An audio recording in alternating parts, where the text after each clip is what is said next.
जी हाँ दोस्तों, हो जाइए तैयार अपने हिट मशीन खेसारी लाल यादव के गाने पर झूमने के लिए, क्योंकि बारी आ गया है तहलका मचाने की। और आप लोगों को बता दे कि अपने हिट मशीन खेसारी का दूसरा छठ गीत है तो सारे गाँव हम भोजपुरी से रिलीज किया जाएगा। और इस गाने का बोल है महिमा महान, जो काफी ज्यादा धमाल होने वाला है दोस्तों। और बताएंगे इस गाने के बारे में कंप्लीट जानकारी, और साथ ही बताएंगे खेसारी लाल यादव के एक दूसरे गाने के बारे में जो इससे भी ज्यादा कमाल धमाल होने वाला है। और सुनने के बाद आप लोग काफी एक्साइटेड हो जाओगे, तो बने रहिए वीडियो के एंड तक। अगर आप भी अपने हिट मशीन खेसारी लाल यादव के फैन, तो चलिए वीडियो की शुरुआत करते हैं। जी हाँ दोस्तों, जैसा कि आप लोग स्क्रीन पर देख पा रहे होंगे कि खेसारी लाल यादव का दूसरा छठ सॉन्ग पोस्टर रिलीज कर दिया गया है, जिसका बोल है महिमा महान। और इस गाने को गाया अपने हिट मशीन खेसारी लाल यादव ने, और गाने को लिखा पवन पांडे जी ने। और अगर बात करें गाने की म्यूजिक की, तो दिया है आर्या शर्मा ने। और अगर बात करें इस गाने के रिलीज डेट का, तो 22 अक्टूबर सुबह 11 बजे रिलीज कर दिया जाएगा, जो सारे गामा हम भोजपुरी चैनल पर रिलीज किया जाएगा दोस्तों, जो हर बार की तरह गर्दा मचाने वाला है। और इस गाने के साथ साथ एक दूसरा गाना रिलीज कर दिया गया है,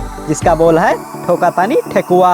और इस गाने को सारी म्यूजिक पर रिलीज कर दिया गया है, जो काफी ज्यादा धमाल मचा रहा है दोस्तों, तो देखना मत भूलिएगा। लेकिन उससे पहले अपने प्यारे प्यारे हाथों से हमारी वीडियो को कर दीजिए लाइक, और चैनल को सब्सक्राइब करना मत भूलिएगा। और आगे मिलते हैं एक नई वीडियो के साथ, तब तक के लिए जय हिंद, जय भोजपुरिया समाज।